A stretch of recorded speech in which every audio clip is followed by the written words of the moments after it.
Shalom, everybody, and welcome to the Yishai Fleisher Show, broadcasting live from Judea to the world. You're a part of it, wherever you are. And as we are beginning our show right now, there's a rocket barrage that is coming out of Gaza and is hitting Israel. Israel is counter-striking right now at Islamic Jihad rocket nests. Malka Fleisher, welcome to the show. Thank you for joining us. Hi, Yishai. Thank you so much. Yes, there are rockets being fired at cities and towns on the coastal plain.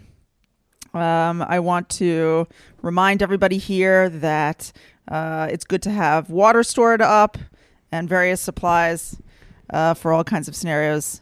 So good day to go to the grocery store, get a little something together, put it in the house, and hopefully you won't need it. Right. Well, most of our listeners, Malka, are not like in rocket range right now. They're around the world. But I want to just make it clear. This is what happens when you give your land away to jihadis. This is what happens. When you give your land away, Gaza Strip, which we were living in, and we had beautiful communities in, and it was the Labor government that cut up the Gaza Strip into parts so that Jews would be interspersed in there, so that there wouldn't be a jihadist land contiguity, so that Jewish people would hold on to the land. And in 2005, Arik Sharon asked the Likud whether they'd be willing to make a disengagement. We voted against that, helped other people vote against that. It was an overwhelming vote. Then that vote, what's it called when you ask the people, Malka? The referendum was basically thrown out. And the Jews were thrown out, and it was given over to the PLO with their suits and ties and the World Monetary Fund and all that kind of stuff, the International Monetary Fund. And then what happened? Hamas took over, destroyed everything, turned that place into the underground instead of it being full of water and health and a place where Jewish people are born and where exports come out of. Instead of that, it became what it is now, which is a jihadist nest, a front line against Israel, a headquarters, and of course there's some kind of sick relationship between Israel and the Hamas because the leadership of the Hamas has their fat houses on the beach and nobody seems to ever attack them. But in this case, it's not Hamas right now. We're fighting with Islamic Jihad, which is the closest organization to the Iranian regime and the closest like them.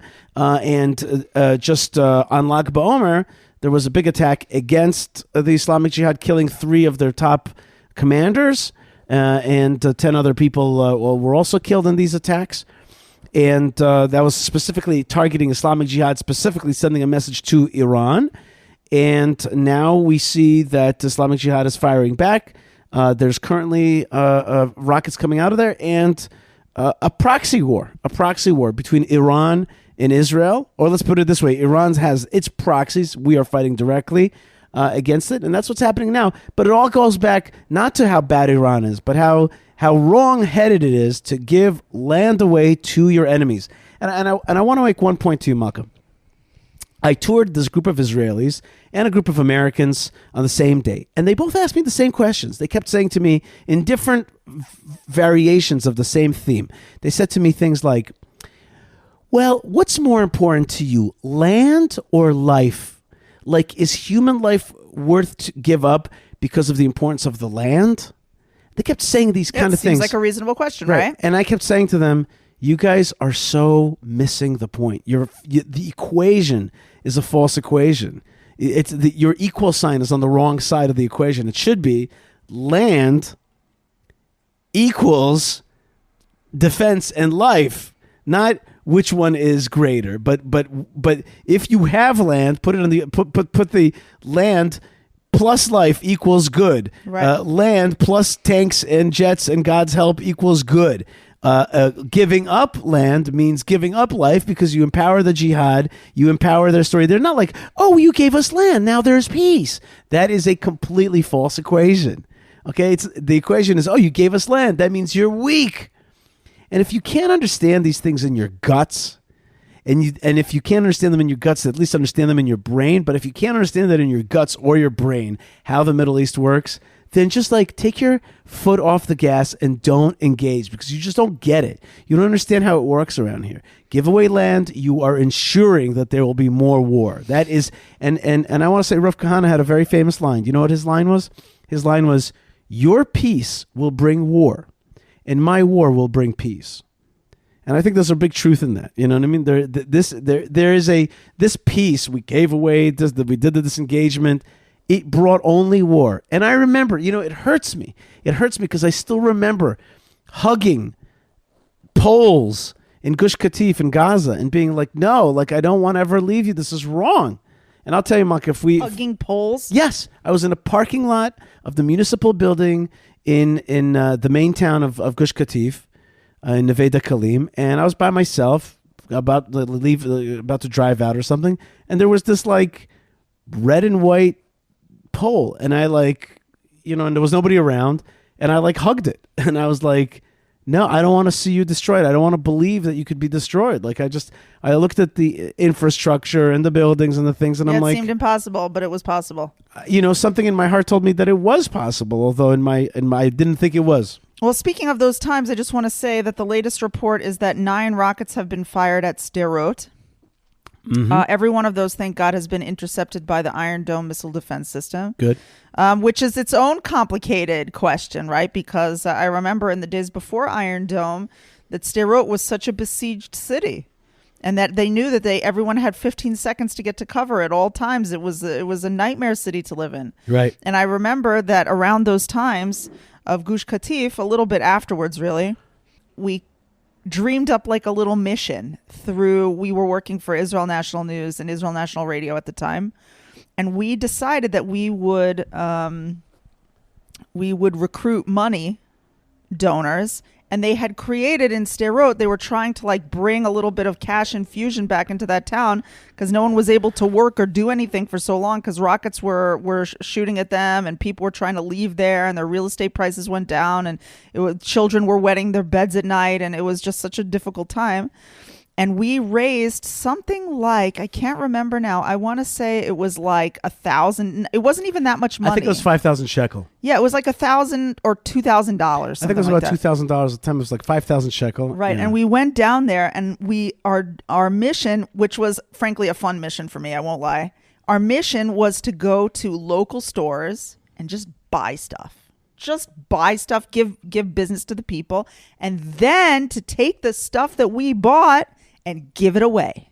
Right. So I went shopping in this store and I stopped a lady and I'm like, hey, do you have any kids? And she's like, I have a daughter. I'm like, come with me. And we went and we got this daughter like skirts and shirts and backpacks. And we got like 8 backpacks and like 10 skirts and socks and shoes and all this stuff. And we said, and toys. And we said to her that she should she should take what she needs and then give away to other classmates. I remember that all too well. Of her daughter. Mm-hmm. Absolutely. And it feels sometimes like we're going a little bit backwards. Thank God, really, it's like we have this Iron Dome missile defense system, which is really miraculous. I mean, the way that people used to live under these rocket attacks was under true fear of death and horrible damage to their homes and to their businesses and fear on the roads. And now with Iron Dome, like the fear level has gone significantly down. Mm-hmm. And I think Iron Dome is like 92% accurate. I mean, it's very good. Yeah. It's a very good system. It's saved so many lives. It saved so much property damage. Yes and no. But then again, on the flip side, It means that we're able to be like calm about attacks on us, which is not a healthy mindset. In Hebrew, there's a word for it, lahachil, hachala, to like accept, to basically be able to swallow, to be able to it's like, okay, well, that's not, oh no, rockets, that's not good. Yeah, but all right, but we have the Iron Dome missile defense system. Right. I was reading some article, I think it was by Professor Mordechai Kedar, and he was talking about who is on this week's show. Oh, is that right? Yes. How do you like that? Yes, absolutely. So I don't know if he talks about this on your, or if he's going to be talking about this, but he gave like a little analysis of what our arsenal looks like. And he said something like, we have enough Iron Domes for like 3 days of intensive rocketing. Right. Like 3 days of like real, not like this, where it's like a few rockets every once in a while, but like Hezbollah, Hamas, everybody goes totally nuts. For 3 days, we can shoot everything out of the sky, and then after 3 days, we don't have. Right, because it's probably expected that by day 2 we counter-strike, and start to smash the rocket right. launchers. Assuming that what you have is still flyable and that your skies are still flyable. They're going to be flyable. These things are hidden underground. Shalonida. But it's well, you say Shalonida, which means we should not know from it, but like, you know what I mean? It got significantly heated up. The situation is now like the killing of the Islamic Jihad operatives was a surprise move by Netanyahu, who is known to be not an attacker. Right, not a hawk. Not a hawk in physical conflict. And it was surprising. Gallant, the defense minister, is that kind of guy. Maybe not politically, but in physical action he is and always has been.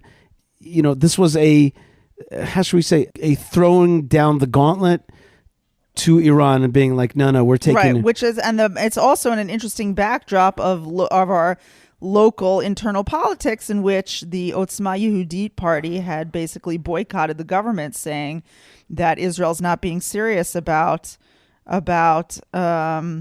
defensive measures right now, right, and that Otzma Yehudit is not going to participate in cabinet meetings until the government gets serious. Right. Then the government got serious. Otzma's back to the cabinet meetings. Right. You know what? If I didn't know Netanyahu better, I would say, if I didn't, yes, I would say that what Netanyahu wanted to do was to force a conflict with Iran now and get it out there. Why? Because probably they have intelligence saying that the, God forbid, nuclear bomb could be ready. And so therefore I would have guessed that he's like, no, we have to start with him now in order to kind of get into a bigger conflict to get into a big conflict with Iran? So that we could, have the legitimacy to deal with it. What? I'm saying that this is an interesting theory that you have not brought up before. I don't think that I believe that. But I think that that would have made sense to me in terms of timeline. As much as I understand Netanyahu, which is not an easy person to understand, a complex person, I wouldn't guess that that's the type of behavior he would engage in. But strategically speaking, or no, tactically here in this case, if you know, and everybody keeps on telling us that there's like 10 days left until they're going nuclear, it would be the right time. They've been saying warnings like this every few months. But they have real intelligence.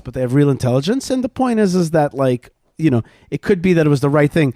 And not only that, there were some civilian casualties here, which is again, in this last strike against Islamic Jihad, right, there were civilian casualties. I mean, there could have been hordes more. We're talking about amazing technology, amazing abilities. I mean, there's like a rocket that went through the kid's bedroom and only hit the parents' bedroom. Wow. But there were kids and others that were killed in the strike. Right, which is unfortunate. Which is unfortunate. At the same time, there's a war on. And there's nobody on their side ever talking about it being unfortunate that they're killing our kids. In fact, they're aiming for them, right? That's what happened with the D family. We're talking about gunning down directly. And then, right. It's sort of ironic. I mean, it's very honest to goodness. It's very sad when little children are killed in conflict like this. And it's a terrible thing. And absolutely, we all hope for a day when things like that are not happening anymore for anybody. But I will say that it is ironic that when rockets are launched arbitrarily at cities, knowing that it's not like they're all being aimed at like an Air Force base in Beersheba or something. Like, it's not like we're trying to hit this Army base or we're trying to hit this Air Force base or we're trying to hit this naval base. They're not trying to do that. They have never suggested that they're trying to do that. There's absolutely no indication of that at all. They fire arbitrarily into Israel, knowing that these rockets are going into like not military places, into civilian places.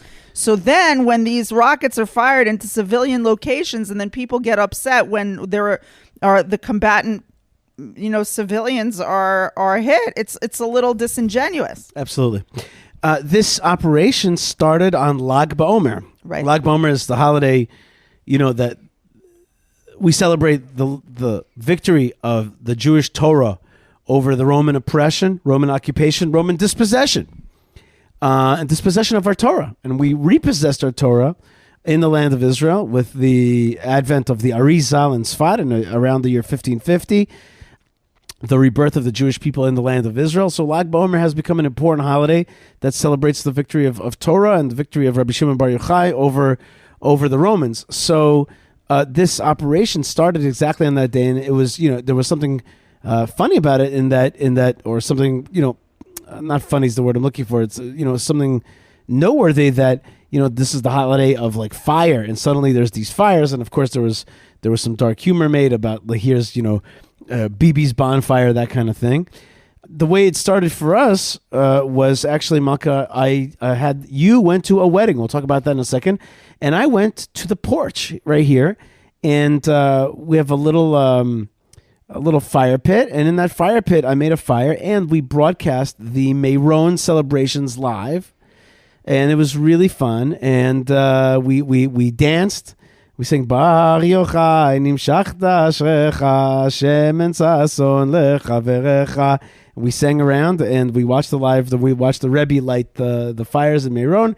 It was really special, and it was fun. And then we went to the farm, the Ari and Jeremy farm, the Ari goat farm, which was really, really fun, and a lot of our friends were there. You went to a family to a wedding of family at the Aish building across from the Western Wall in Jerusalem. Right, big mazel tov to the Lehman family, to Ariel and Nadav, and to my cousin Barbara, my mother's cousin. This was a big opportunity for me because I got to meet my mother's cousin and all her kids. Family that I had never really met before, and they made Aliyah. They're living in Beersheba now. It's so nice. So this is like my first. I mean, I have like a little bit of family in Israel that we're not so connected to. Great people anyway. But this is like my first family in Israel. Well, mazel tov to them. Yeah, and so it was a very beautiful wedding, and it was on the night of Lag BaOmer. Wow. And it was on the top of the Aish World Center building.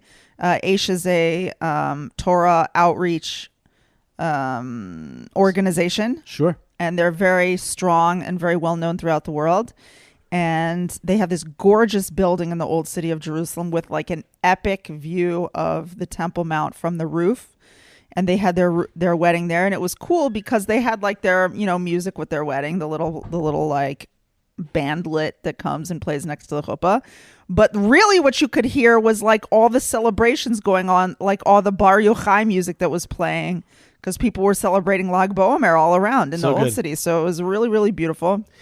And then I left there. And I came to the Aru Goat Farm, Ari Abramowitz and Jeremy Gimpel's beautiful farm, Tehila Gimpel and Shana Abramowitz also. And we got together with our incredible friends, and there was fire, and there was laughter, and there was Torah, and there was, it was just a really, really beautiful time. Well, two things that you mentioned there remind me of two other things that are important. All First, Ari Abramowitz is our good friend and part of the fellowship and part of the Land of Israel Network. But his beloved father passed away a few weeks ago. Right as I was about to leave to America. Michael Abramowitz. Michael and I had a great relationship in his life. He was Ari Abramowitz is one of the funniest people we know. Like, he makes me, you laugh when I have Coke in my mouth. So like comes out your nose. Comes out my nose. That kind of funny. But Michael was really a man who had a zest for life that was unstoppable. He was funny. Ari got He was really funny, and not just him, but the whole Abramowitz. Also, Ari's sisters, funny as well. And Michael had not only did he have a zest for life, he had a zest for Judaism, and his funeral was such a great funeral. And I say that, you guys might be like, great funeral. And I told this to Ari. I love a great funeral. Somebody who lived their life fully and is talked about by their family in a loving way. That is the best thing. You live your life. Your kids remember you. Your wife remembers. Your husband remembers you. You did a great job, and grandkids remember you. Wow, that's a win. right? And Michael Abramowitz definitely had that in his life. He had a childhood disease. Diabetes, and was given not a lot of years to live, and every year that he had was way more than they expected, but he lived it totally fully. And even towards the end, when he was like in a wheelchair and having accessibility issues and all that kind of stuff, still always a great sense of humor. And also, one of the great things about Michael Abramowitz is that he liked me, which was really kind of surprising. Excellent. Yeah. And and he was just part of the scenery, part of the people, and it's so fun. Our kids are now part of the chevra, but the parents are also. My mom is also another. And Michael Abramowitz was part of the chevra. He will be missed. He lived a good life. I cry that he has beautiful children, beautiful grandchildren. I cry that he's not here, but I'm not sad because I think that he lived a great life and a full life, and we should all be zochet to live a life like him. Today's show is dedicated to Michael Abramowitz. We also have another little dedication. Lag BaOmer on a totally different note. Yes, Lag BaOmer was such an eventful day this year, and one of the most exciting things for me was, so I got to go to this wedding, family. And then the next day, my first cousin, Matt, gave birth to his first child with his wife, Catherine. Beautiful Jewish couple, beautiful Jewish baby. And I just want to give a big mazel tov and a welcome to Flora Millie Rosen, who was just born, just came into the world, and we're so happy about her. Mazel tov. Mazel tov. That's right. And we're wishing her parents great health and happiness. And enjoyment. Malka, your family increased. I know. And then yesterday, you had a cousin. We don't have big families, so we don't have a lot of family. We're not like cousin talkers. And then suddenly it's like all this family up in here. Anyway, your cousin came. That's Yishai, right. My cousin Rabbi Levi Picard. The first, I think, I want to get it correct. I think the first U.S. Air Force officer to be permitted to have a beard. That's right. He's an Air Force chaplain, a Chabad rabbi, but he does Muslim stuff. He's a chaplain for all faiths. Right. He knows how to be a Catholic. Right. He knows that he doesn't know how to be a Catholic. He can take confession. Okay. No. I mean, he does hear all. He was telling us that he hears. That he's like every kind of thing. He's like a confessor. He doesn't sit on the. He's a confidant, not a confessor. I don't know. I just love. That's actually my favorite thing about Catholicism. That's the one thing. I always thought that was a good one. That's a good cathartic thing. Like, just get in there. Yeah. Go in the box. Say what you did. I always thought that was a good one. I was like, that's a good one. Here, do this stuff, and then you're gonna be okay. I'm sure we Jews would benefit from a thing like that. Imagine if in our town here there would be just like a random little room. You could walk in and you're like, look, Rabbi. But you'd need to make that thing like soundproof, electricity proof, all kinds of stuff, because just wait until somebody plants a little camera in there or something. Okay, Maka. Well, thanks for taking it there. Speaking of all that, Maka. But it's true, a little getting it off your chest. Yeah, it's good. It's really good. It's really, you need it. You need to let it out sometimes. I want to say, Maka, that what to Ari Abramowitz's father's funeral, the cousins coming in, the wedding, what does it all have in common, Malka? Jewish food. You got to have food, Malka. And that's why... You don't have to tell me twice. That's right. And that's why we are very proud that one of our sponsors of the show is Prohibition Pickle, prohibitionpickle.co.il. I myself have been healing my gut through eating. That's right. I've been eating, Malka, crunchy. What's it called, Malka? What do I call it? White broccoli. What's that called? Cauliflower. That's right, cauliflower. White broccoli. Albino broccoli. I'm sure some of you can relate out there. Some of the people out there listening are like, thank you. The what? They're like, I also call it white broccoli. Yeah. You know that there's people who do that. Yeah. So Prohibition Pickle, Chaim just brought over some great, what's it called, Malka? The stuff that I eat, sauerkraut. And there's different color sauerkraut. There's like a purple one. There's a purple sauerkraut. And this stuff is good for you. And my friend Baruch Brenner told me that it has like the most vitamin C and it's really good for you. So I'm enjoying it, and it's keeping me healthy. And that's just the healthy stuff. There's also the good Jewish stuff. Yeah, the good Shabbos stuff. I just want to give a little update here. There are still rockets being fired, it seems, at Israel. And while that's that was happening, not a great segue, I'm sweetie. Sorry, because it's like a breaking news. If you're gonna have to sit in your safe room, you probably need to eat something. So yeah, call Prohibition Pickle, kraut. And Chaim will put on his helmet and deliver to you some prohibitionpickle.co.il. Okay. I just wanted to say I saw this very beautiful article. I guess I got excited about it because it was so nice. Yeah. The Israel Midwives Association has come out with an announcement now that there's this we're in an operation. I don't know if you know, like we're talking about rocket fire. Wait. But there's an actual name for this operation now, and it's called Operation Shield and Arrow. Okay. Magen V'Chetz. Chetz, yeah. Magen V'Chetz. Yeah. Which I'm a little bit upset about because the operation began on Lag BaOmer, and I wanted it to be called Chetz Operation V'Keshet. Chetz V'Keshet, which is bow and arrow, which Right. is like a Lag BaOmer reference, and Right. that would have been wicked awesome. But we didn't do that.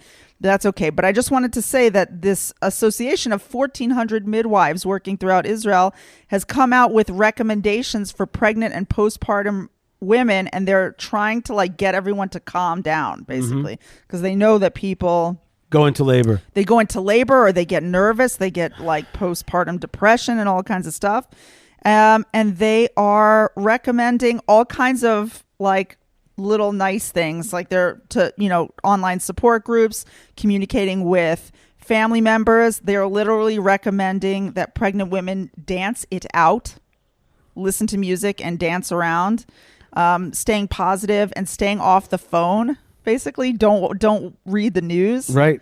Conscious breathing. They gave directions for people about like I'm how feeling better. you do conscious breathing, how you hold your breath and repeat all these number of times. You know what? I want to tell you something. And I think it's sort of like wonderful that the Israel Midwives Association has come out with like a public service announcement for women throughout the country of how to deal with this situation. It's also a little heartbreaking, truly, because it's sad that our beautiful sisters have to be worried at a time like this. Yep, but that's part of Jewish womanhood because Jewish peoplehood has been perpetuated through nervous Jewish women having to deal with bad times, situations, and still having those Ain't that the babies. truth? I'm just happy. I didn't even know there was a midwives association. I didn't either. Now we know. Let's just hope they don't go on strike. Okay. Yeah, for real. Yeah. Yeah, I don't think they are that kind. See, but this is what I was talking about. Remind me for next year, Parshat Shmot. Right. I want to make a day. We should meet with the Israel Midwives Association. I would like to make a day celebrating Jewish birth. Let's meet with the Israel Midwives Association. Yes. That's a good start. They Okay. would love that. I'm excited, actually. I got ideas. They're cooking. I'm cooking like a baby in my brain. Speaking of ideas, Yishai, Yeah. you had an idea this week that didn't go over very well. Oh, Would you like to talk about that? sure, definitely. You had definitely. a difficult idea that almost got you in a heap of trouble. It basically did get you in a heap of trouble. Yes, I will talk about that in just 1 second. Speaking of deep breathing, though, and relaxing, you know what's really relaxing? Cycling through the land, bicycling through the land of Israel. Especially if you have the puffy shorts. You need the puffy shorts, but you Please also wear need the puffy shorts. You also need a great guide. Mm-hmm. You also need kosher food and a minion. And my good friends at Kosher Cycle Tours will provide that for you with excellent bikes, high-level stuff. And will chill you out, and you will see the land so beautifully.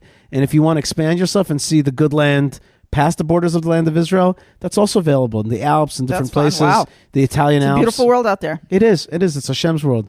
I like to say, by the way, people, I was in Colorado, people are like, this is God's country. I'm like, well, it's Elohim country. That's God. But come to Eretz Israel, that's Yud Kei Vav Kei country. That's the Tetragrammaton country. Nice. Okay, those who understand. In any case, koshercycletours.com will take you there, and I'm proud that they are sponsors of the show. My good friend Aaron is an amazing Torah reader, amazing a cyclist, and just a great Jew, and keep up the good work, koshercycletours.com. This week, I got in trouble. I turned on my phone Saturday night and wanted to, write my Shavua Tov, Happy New Week tweet. Lo and behold, I look at my email. I see that there's all kinds of weird messages from Twitter basically telling me I've been canceled. I've been deplatformed. What does that mean? You had like a 7-day Twitter jail? I was banned for life for what turned out to be 24 hours. Okay. Well, you're not supposed to give it away. No, what happened is that I was banned for life, and I got an email saying no can do. Then I went through the appeals process, and they're like, it'll take 5 to 7 days to consider it. Within 5 minutes, they're like, sorry, we considered your it. account is permanently suspended. That's right, and it said you had over 19,000 followers on Twitter, like organic, real followers, people who followed you. Yeah, and it said don't even try this. Don't even try to work around because we will get you. We'll shut We're you down. done with your face. Your face is out. We have deleted your face.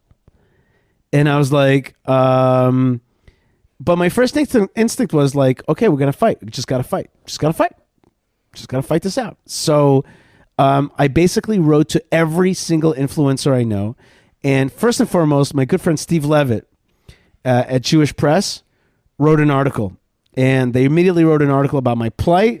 And already some of the Twitterers that were with me, including Julicious, including Hillel Fuld, including people Fleur that Hassan. you don't like totally 100% see Israel the same way with. Right. They're not like, you know, that's right, necessarily totally on the other side of the aisle, but these are people who like don't agree with you on everything. Right. So JewishPress.com wrote this article. Wait, do you want to talk about why you got banned? Oh, what happened? Oh, sorry, I forgot. Why did I get banned? Because I wrote in relatively polite language, in relatively diplomatic language, I wrote, since there was a debate in Israel about giving terrorist bodies back to their families for burial, I recommended don't do that. Throw the bodies into the sea, thereby stopping the potential jihadi funeral and martyrs. So if Israel has killed a terrorist, and it has the body in their possession, in our possession, then throw it into the sea. Now, and signal to the jihadis that there's finality. Right, and they're not going to get to use this body for like the next jihadi action. Right, and I said there's no second life. Once you lost your life in attacking Israel, you're done forever, and there's no great grave, and there's no this and that. You're done. You're gone. And what I didn't mention is that is, of course, the Obama policy with Osama bin Laden. And then my daughter mentioned to me very truly that this is actually Israel's policy with Eichmann. They threw Eichmann's body into the sea for the same thing. They cremated him and scattered the ashes. So what happened was is that a group of anti-Israel, pro-Palestine folks, which are basically hounding me all the time, since I am a magnet for what are they called? Trolls. Trolls, right? I'm a troll magnet, right?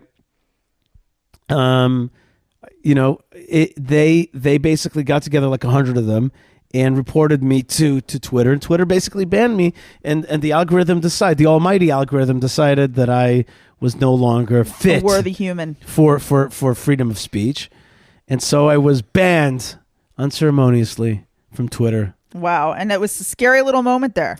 It was, but I really felt immediately I really wasn't that scared inside. Really? Yeah.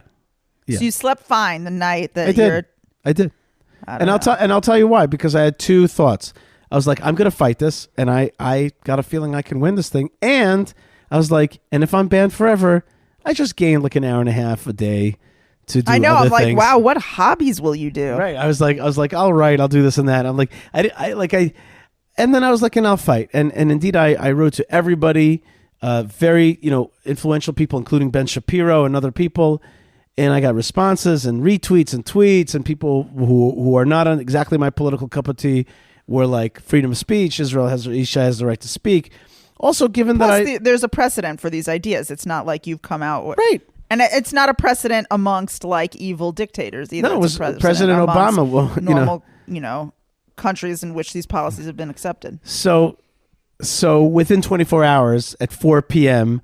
on the next day, on Sunday afternoon, while I was handling a lot of other stuff, I get a message from Julicious, from David, saying, "You're back." That's what he wrote to me, and that's what that. Now, and it's very sweet also because you and Julicious, you and David Abitbol, right? You guys fight on Twitter. It's not like you guys are like teammates and Charlie's Angels like fighting the fight together. Like you guys disagree a lot on different things, and yet there were so many people who don't like, definitely people who do agree with you, but also plenty of people who don't exactly agree with you, who stood up for your right to say, to represent your perspective on Israel on Twitter.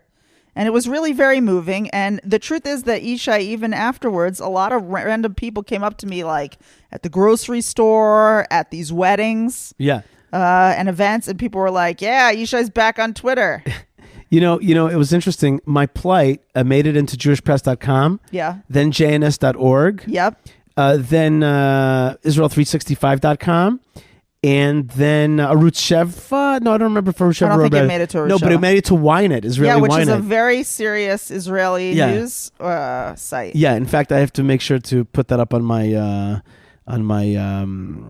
website, so it's on my Hebrew website. In any case, so that was me. I was both imprisoned and liberated.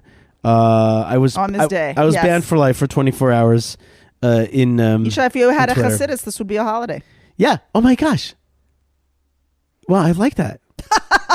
Which part? The part where you have a Hasidus or the part where you get a holiday? No, I like that. Wait, what was it? It wasn't Lag Bomer. No, I don't think it was Lag Bomer. No, it was the day before. It was Lev Bomer. Okay, Lev Bomer. Yeah, your own personal get out of jail holiday. I will now celebrate Bli Neder. Lev Bomer is the day I was liberated from Twitter jail. You're right. It's like a Hasidic thing. I didn't think of that. Maka. Yeah. You made my day. I'm really happy. That's right. That's great. Lamed Ben Bomer. Speaking of happy, though, we make light and we're having fun. I just want to bring it down here for a second and say that another round of rockets have been fired at Gaza border communities and at Ashkelon. Such a beautiful city, the city of Ashkelon. One of my favorites. City that we love to go on vacation with our kids because it's a beautiful, gorgeous beach. There's a wonderful national park there where you can also be on the beach and see archaeology. And one of the most wonderful things about Ashkelon, aside from the fact that it is a seriously ancient city, really, and historic city, is that it is not. It does not walk around with its nose up in the air. Ashkelon is a city of like nice people, regular people. The prices on the beach are normal elevated beach prices. The prices of groceries are normal. Restaurants are normal. It's a normal people town. And you can walk around there and enjoy the beach as like a normal Israeli without paying tourist prices and things. And it's just a very sweet town with sweet people. And we're really going to stop for a second and just offer our prayers that Hashem should be merciful to you, Ashkelon, and should protect all the people there and all the properties there. It's a dangerous time, and we're thinking of you. Okay, now let's ask the question: what is these attacks really about? And I got to speak to one of the world experts in the Middle East and in Arab affairs and Middle Eastern affairs, none other than Mordechai Kedar. All right, folks, Yishai Fleisher here. I'm at the Bitchonistim conference. This is a conference of Israeli security folks, and this is a kind of contra-conference to the left-leaning security establishment type people who have many times gotten themselves together in organizations that claim that these reservists or captains or generals know what they're doing, and they say we should have a two-state solution, we should give land away, sit down with the enemy, give away our land to them, that's the only way forward, peace, peace, peace. And so came this organization that was the other kind of nationalist, strong on Israel, strong against terror, military experts, defense establishment experts, generals, etc. One of the people that they all listen to is Dr. Mordechai Kedar, professor emeritus at Bar Ilan at the Begin Sadat Center, and really one of Israel's best-known Arabists and Middle East experts. And I also one of my teachers. Professor Kedar, good to see you. Good to see you, Mr. Fleisher. So last night, big strike against Islamic Jihad. 3 top bad guys killed. Is it a show to show that we're strong on terror after 100 rockets flew in? Or is it really that Israel is strong? Is it just a kind of... because there's a sense in the field that we're not really that strong these days and that our enemies are arming themselves seriously against us. Which one is it? Is Israel strong in the region or not? Well, you're right. Our enemies, especially those who are revolving around Iran, like the Hezbollah, Islamic Jihad, Hamas, militias in Syria, militias in Iraq, militias in Yemen, and others, started to hope that because of these petitions of pilots and other combatants here in Israel, they are not going to volunteer to reserve, to serve in reserve. It undermined the Israeli power, and Israel is not powerful anymore. And this is actually what encouraged them to start uniting their ranks in order to give Israel a hit which Israel will not be able to answer. And we really started to see preparations to such a scenario, multi-front scenario against Israel, which they started to prepare. And you wrote an article about this. It was sent around. Everybody read it. Yeah, and I exposed it, and because this is actually what they plan. And here comes what happened last night, and now Israel actually is putting into a test the ability of Iran to galvanize all these organizations under their umbrella, or under their aegis, rather. Because if Israel hits the jihad, Islamic Jihad, Palestinian Islamic Jihad, which is an Iranian group specifically, right? Which is the closest group to Iran from the Palestinian gallery of organizations, and Hamas doesn't interfere, and Hezbollah doesn't interfere, and others do not interfere, it will show actually that this alliance against Israel is very fragile if it exists at all. And this is, in my view, one of the reasons why Israel did it and restricted the hits to the Islamic Jihad. And then now we have to look at what will be the future developments. I'm talking about even now or a few hours from now, will all this event be the end, and the Palestinian Jihad will lick its wounds and live with this, or will others join? And this question is the question, because now the Iranians, in my humble view, they try to incite other organizations to get into the picture and to start acting, to retaliate against Israel because what Israel did.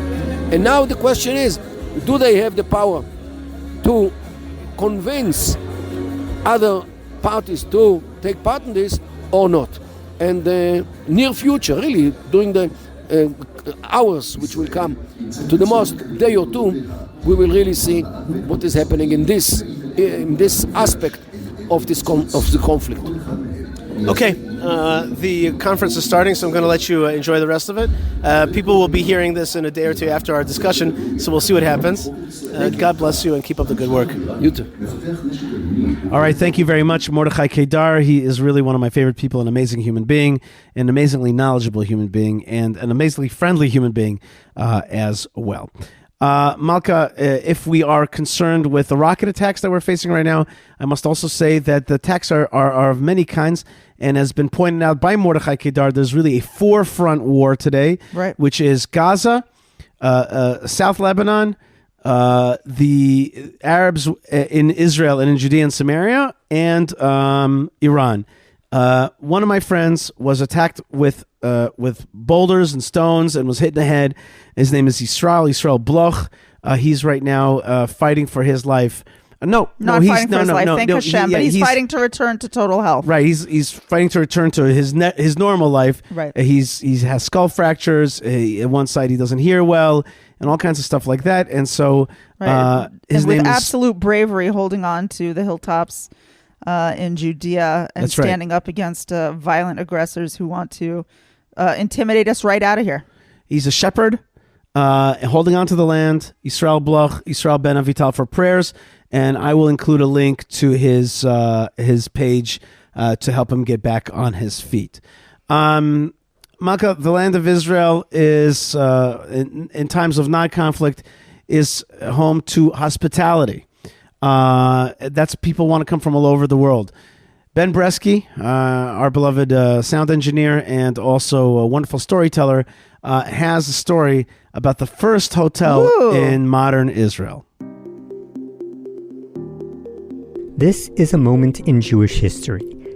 The first hotel owner in the land of Israel was Menachem Mendel of Kamenetz, who opened the famous Kamenetz Hotel in Jerusalem in 1842. Before this, there were guest houses, home hospitality, but not a modern hotel as people were used to in Europe, America, and other countries. According to Biblical Archaeology Review, there were no hotels in the land of Israel before this time, and pilgrims and other visitors had to stay at religious establishments, slept in tents, and hired a dragoman, or interpreter and guide. When Menachem Mendel Baum and his wife Sipa left Kamenetz near Brisk in Lithuania and moved to the land of Israel, they revolutionized the tourist industry by opening the Kamenetz Hotel and expanding to other locations, making them the first hoteliers in the country. Menachem Mendel was the son of Rabbi Aharon Baum, author of the book Takanat HaChamim. At his wedding to Sipa, daughter of a revered rabbi, Menachem Mendel insisted that he and his bride eventually move to the land of Israel, which they did in 1834. He published his book Korot HaAyit, which has been translated into English as Book of the Occurrences of the Times to Yeshurun and the Land of Israel in 1840, in which he described his experiences in the Jewish homeland, both moving and inspiring as well as tragic and heartbreaking. He described a plague, an earthquake, and personally experienced the revolt against Ibrahim Pasha, an Ottoman ruler from Egypt, in which many Jewish civilians were brutally killed in Hebron, Sfat, Shechem, and other locations. He also described the warmth and hospitality of his fellow Jews whom he met and the historical sites, such as the Wailing Wall, as it was called then, and the Cave of the Patriarchs and Matriarchs. In 2011, David Cook, a descendant of Menachem Mendel of Kamenetz, was a co-translator of his book into English. The following are some excerpts. From there, we sailed to the port of Haifa, a city in Eretz Yisrael, but there are no Jews there from our country, only Jews called Franken, or Sephardi Jews, at whose sole synagogue we prayed. These Jews greeted us with excellent fruits, such as figs, grapes, and pomegranates. It is 2 hours' travel from Haifa to Mount Carmel, which is near the sea. There we went to the cave of Elijah, which is cut out of Mount Carmel, a large cave in which there are still to be found stone benches upon which his students sat. People from many nations go there to pray, and upon leaving, write or etch their names on the wall. When we began to pray, the prayers poured forth from our mouths and tears flowed from our eyes. I had never prayed so in my life. And then I understood that this was the Holy Land, and I also wrote my name on the wall. Approaching the holy city of Jerusalem, we rent our clothing because of its destruction. Jerusalem is a large city, similar to Vilna in Lithuania. It has a surrounding high wall and weapons called cannons mounted on the wall. It has 5 gates with doors of iron. All the streets are very narrow, so that if 2 donkeys meet one opposite the other, they cannot both pass at once. Soldiers stand guard on each street. The houses are very beautiful, without roofs, only concrete coverings of stone chippings. We went to pray at the western wall of the Temple Mount, as it is the custom to go there every holy Sabbath Eve, and whoever approaches the wall removes his shoes. After publishing his book, Menachem Mendel and his wife focused on the Kamenetz Hotel. Among the famous guests that stayed there were Theodor Herzl, founder of the World Zionist Congress, Menachem Ozhishkin, founder of the Jewish National Fund, Rabbi Avraham Yitzhak Kook, the first chief rabbi of the land of Israel, and Kemal Ataturk, the founding president of the Republic of Turkey, as well as Jewish philanthropists Baron Rothschild and Moses Montefiore. The hotel held upscale weddings and had a synagogue and kosher bakery, which sold food at affordable prices. The poor, Torah scholars, and the elderly were offered free meals. Elizabeth Finn, the wife of the British consul James Finn, wrote in her memoirs that European bread could be obtained in Jerusalem only at the Kamenetz Hotel. Eliezer Lipa Kamenetz, the son of Menachem Mendel and Sipa, carried on the family livelihood and managed and expanded the Jerusalem Hotel as well as several other branches in Hebron, Jaffa, Jericho, and Petah Tikva. The Hebron branch was called Eshel Avraham. In 2023, the Avraham Avinu guest house in Hebron was renovated and renamed Eshel Avraham after the old hotel which closed in 1929 following the deadly riots. When Theodor Herzl arrived at the hotel, he and his delegation were forced to stay in a small room, or as one version of the story goes, in a corridor. Theodor Herzl was not a religious man, but he respected his Jewish heritage and the faith of his fellow Zionists. Upon his first visit to Jerusalem, the train was delayed, and he and his delegation arrived in the Holy City on Friday night after the sun went down. Herzl refused to violate the laws of Shabbat by riding, insisting upon walking, even though he was feeling ill. David Shuv, a fellow traveler with Herzl, wrote, "As we walked from the station to town, I saw Herzl did not have the strength, and I told him that since he was sick, he was allowed to travel by carriage. But Herzl would not agree under any circumstances to ride the carriage and violate Shabbat. Even after I clarified that as a sick person there would be no violation, he replied immediately, 'This is my first time in Jerusalem, the holy city. I will not ride.'" Herzl wrote in his diary, "In spite of my weariness, Jerusalem and its grand moonlit contours made a deep impression upon me. The silhouettes of the fortress of Zion, the citadel of David, magnificent. The streets were alive with Jews sauntering in the moonlight." Herzl coincided his visit with that of Kaiser Wilhelm II of Germany, whom he met. When he finally arrived at the Kamenetz Hotel, Herzl discovered it was overbooked and they could offer him only a small room. The Kamenetz family continued to operate their hotel chain for decades. Menachem Mendel and Tzipa are buried on the Mount of Olives in Jerusalem. The original Kamenetz Hotel can still be seen on Hanaviim Street, as well as the later incarnation by Jaffa Gate in the Old City. In 2006, Ruth Lefkowitz of Petah Tikva and her cousin Chaim Kamenetz of Savion wrote to the Jerusalem municipality suggesting that a street be named after their great-great-grandfather. And in 2010, the Jerusalem municipality named a street in Jerusalem in memory of Menachem Mendel of Kamenetz. This has been a moment of Jewish history. My name is Ben Bresky. Thank you to Yishai Fleisher and all the listeners, and Shalom. Ben, thank you very much for that fabulous report on history, and there's nothing like Ben Bresky's great history moments. Malka, we talked a little bit about the attacks that we face. We talked about the food that we eat. We talked about the children that we're trying to have here, and we talked about the hotels that welcome people in. Let's talk a little bit about the roots of Israel's holiday, celebrating its capital, Jerusalem Day, Yom Yerushalayim. And Rabbi Shimshon Nadel is getting us ready for the ultimate holiday, one of the holiest days of the year, which is Jerusalem Day, where we celebrate the return of the Jewish people to the land of Israel and the spirituality and the holiness in the center of it all, in the heart of it all, which is Jerusalem. And we're hoping that this holiday will be even bigger with the advent of the third temple. Here's Rabbi Shimshon Nadel, who is the rabbi of Jerusalem's Kehilat Zichron Yosef, joining us to tell us about the roots of Yom Yerushalayim.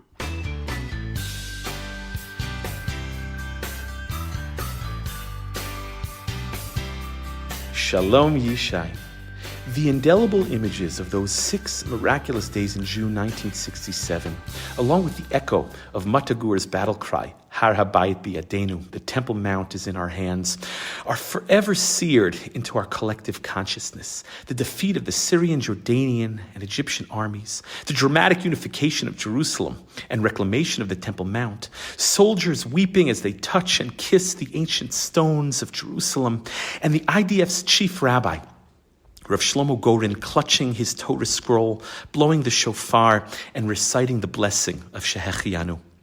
On Thursday, the 29th of Iyar, just one day after the liberation of Jerusalem, and with the war still being waged on the battlefield, Chief rabbis Rav Isser Yehuda Unterman and Rav Yitzchak Nisim called on synagogues throughout Israel and the diaspora to recite Hallel and offer up festive prayers on the upcoming Shabbat, the 2nd of Nisan, to give thanks to God for the wonders and miracles He had bestowed upon them.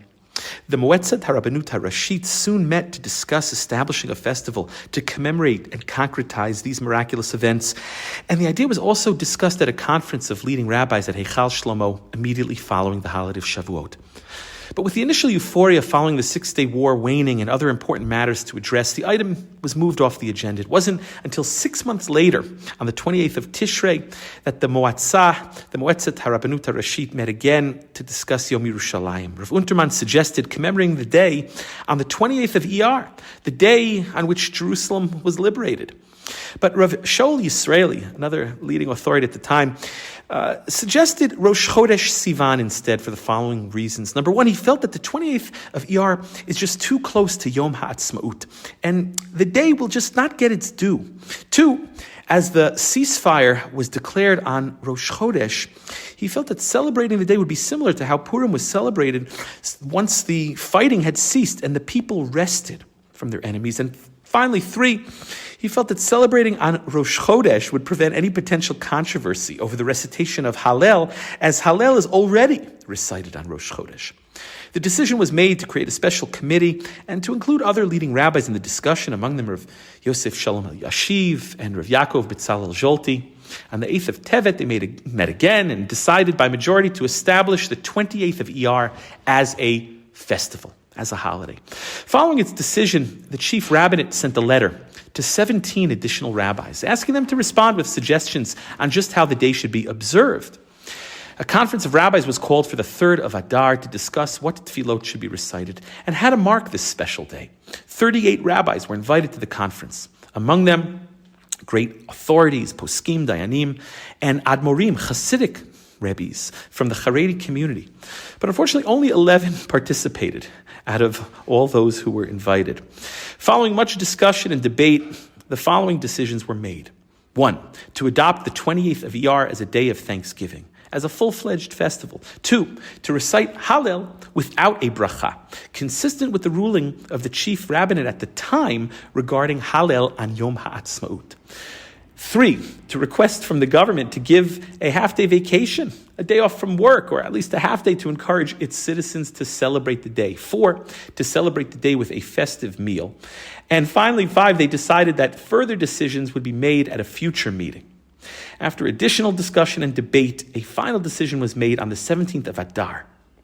The 28th of Iyar, initially called Yom Hodaya V'Simcha, a day of thanks and joy, was proclaimed as a day of great victory of Israel over her enemies and the liberation of Jerusalem, the holy city, and was announced that it should be celebrated by Jews in Israel and again throughout the diaspora with, number 1, the reading of Shirat Hayam, the song at the sea, responsively. Number 2, the recitation of Hallel with a blessing this time. They decided that it should be recited with a blessing. 3, a sermon by the rabbi or some other learned individual to publicize the miracle. 4, a recitation of certain psalms. And 5, festive meals and celebration. Rav Unterman noted that the celebration suspends the customs of mourning for those who observe customs of mourning during this part, the second half of Sfirat HaOmer. In Iyar, the decision was made public. Rav Unterman pointed out that this decision was for the first year alone and that there will be further discussions as to how the day should be observed in the future. Adding to the confusion, the decision was not well publicized, and the broader community was unsure as to how exactly the day should be observed. Mizrahi and Hapoel HaMizrahi publicized special tefillot, prayers for the night of Yom Yerushalayim, and included certain psalms and festive meals, and instructed people to light candles and to study certain sections of the Talmud and the Rambam, which relate to Jerusalem and the Holy Temple.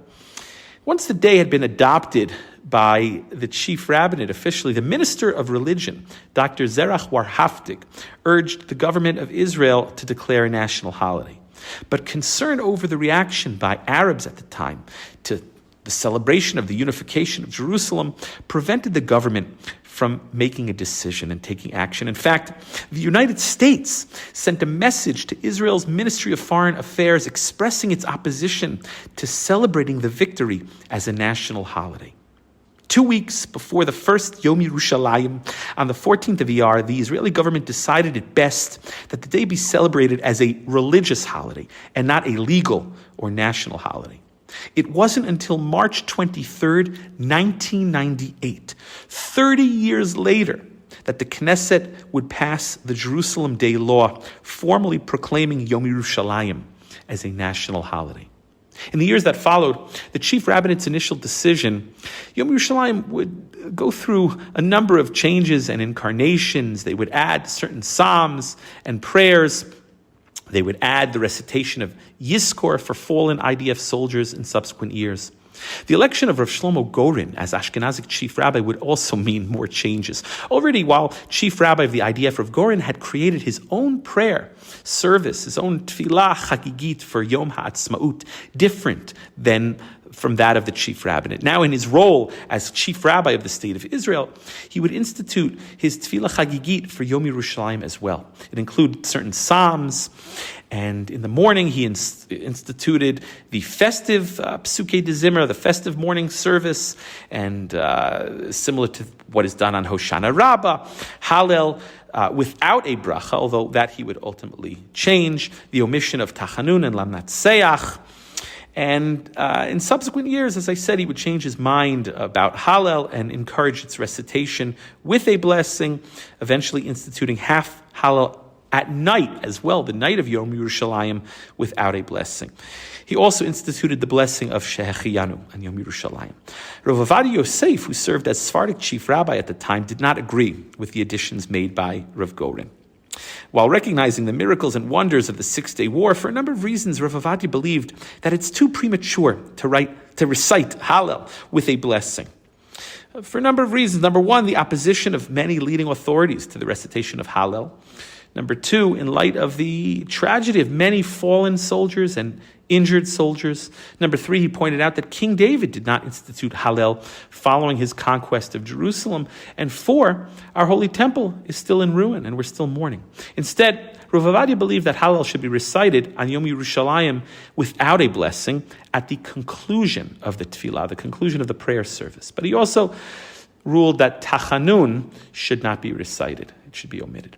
In 1989, chief rabbis Rav Avram Shapira and Rav Mordechai Eliyahu would encourage the broader public to celebrate this profound day and added the recitation of certain psalms to the festive prayer service. In addition, they added the psalms and prayers which had already been accepted to recite by many communities on Yom HaAtzmaut. They affirmed the decision of Rav Ovadia and ruled that at least for the members of the Eidot HaMizrach, the Sephardic community, they should recite Hallel without a blessing at the conclusion of the tefillah in the morning. Over the decades, gatherings and celebrations at the Kotel, Yeshivat Merkaz Harav, and the wonderful Rikud Degalim flag parade would develop as a way to mark the day. But due to the lack of clarity and confusion caused by the many changes and additions made by the chief rabbinate over the years, the religious Zionist community, who agrees the day deserves religious expression, has not yet come to a consensus as to just how the day should be observed. Hallel with a bracha, without a blessing, at night, in the morning, or just in the morning, etc. Special sidurim and proclamations from rabbinic organizations have attempted to streamline the tefillot and observance, but even today, different communities observe different customs. In addition, the day, unfortunately, is not celebrated by the Haredi community or the broader secular community. But perhaps this phenomenon is not something new.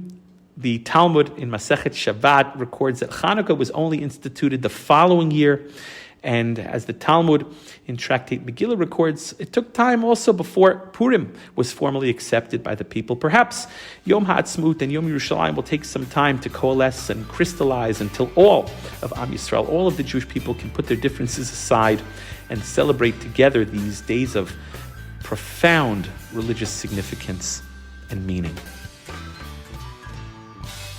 All right, Shimshon Nadel, Rabbi, thank you so much for joining us.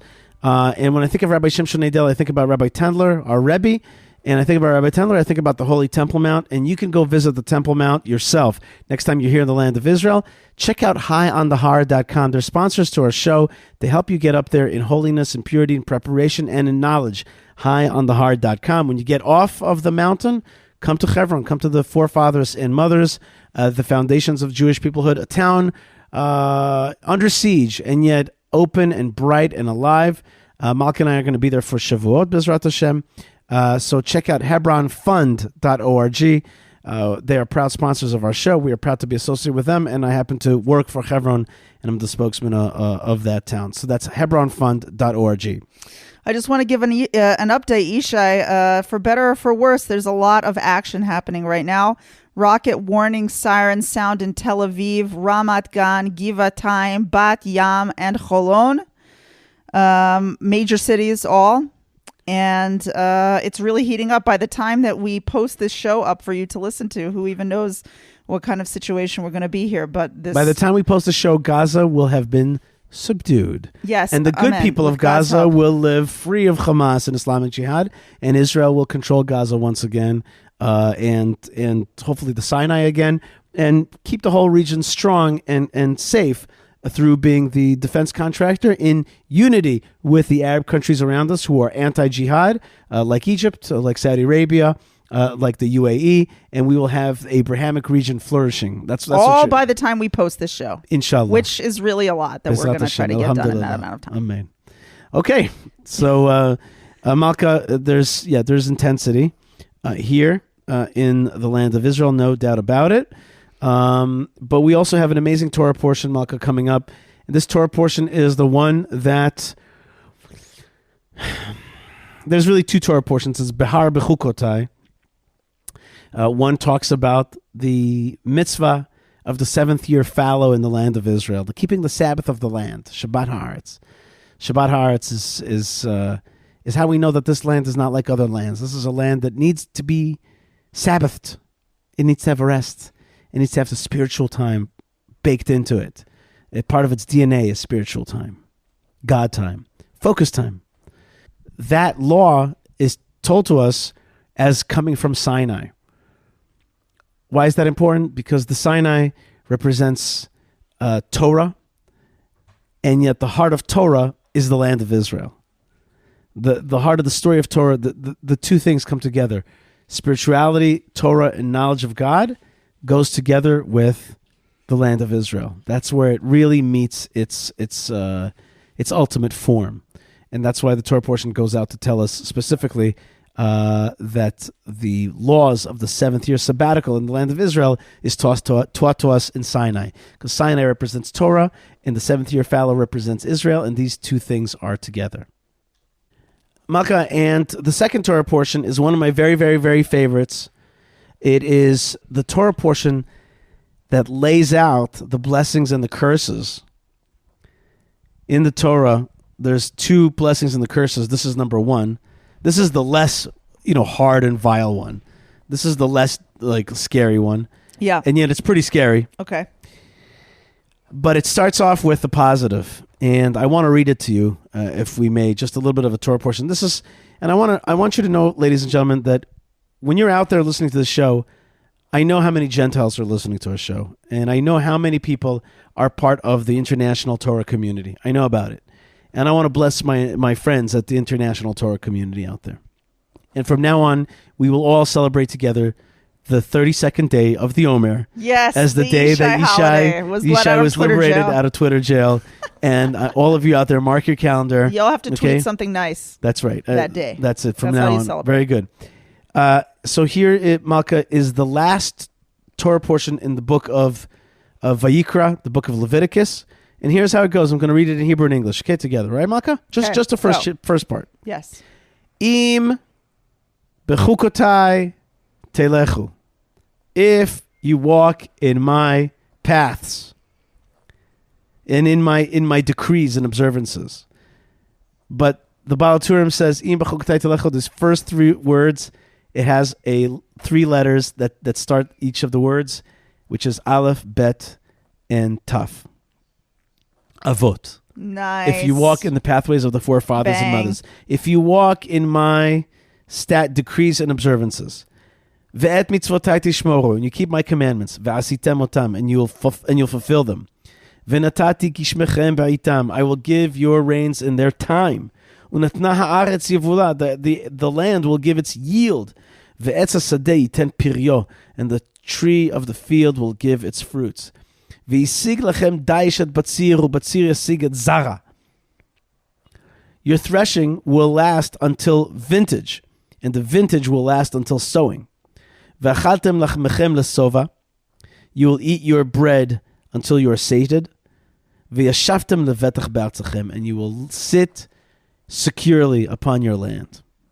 V'natati shalom ba'aretz, I'll give peace onto the land. V'natati shalom ba'aretz, I'll give peace in the land.